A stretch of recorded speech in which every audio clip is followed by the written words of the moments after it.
What up? This is my first time making spinach and artichoke dip, and let me tell you, this was scrumptious. Okay, so let's get into it. So first, I what they call blanched my spinach. I don't know exactly what that supposed to mean, but basically we're gonna submerge it in the spinach, and we're gonna make sure it ain't that green color that it started out. It's gonna be a darker green when it's done. Then you're gonna dry it out, get all that water out. Get all that water out, okay? All the recipes I saw, they were saying get the water out, make sure it is dry, okay? And put it to the side.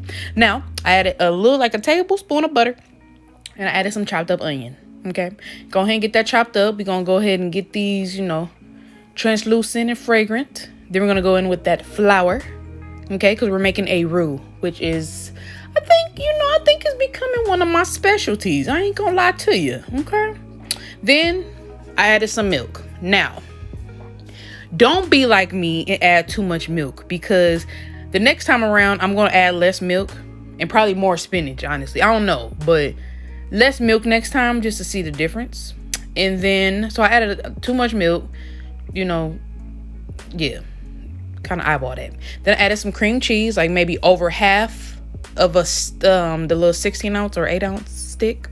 Then I seasoned it with garlic powder, pepper, paprika, onion powder, seasoned salt, Italian seasoning, and at the last minute I did add some Cajun seasoning just for the spice, because I like my spice.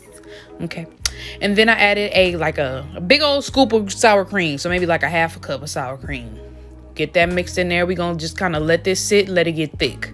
And while it's doing that, I'm gonna add some mozzarella and pepper jack cheese. So I wanted to do something different than most of the recipes I've seen, and I love pepper jack cheese. So I'm like, let me freshly grate up some stuff, okay? And that's what I did.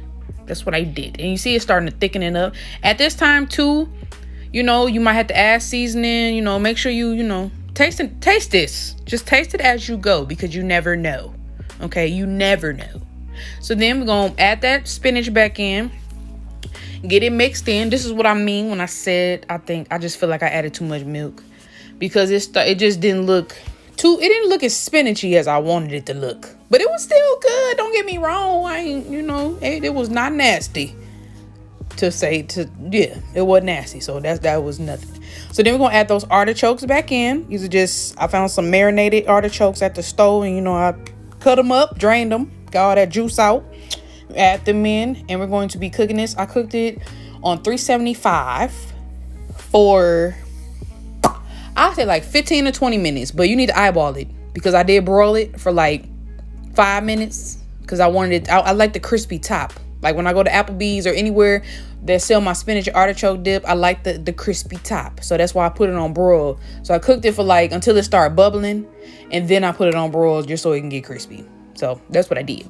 Then we're going to top it with some more pepper jack and mozzarella cheese. And this how it look. That's that crispy top I was talking about right there. That's it. Now I had some struggles here trying to get the scoop. Okay. The chip broke. Look at this. Pitiful.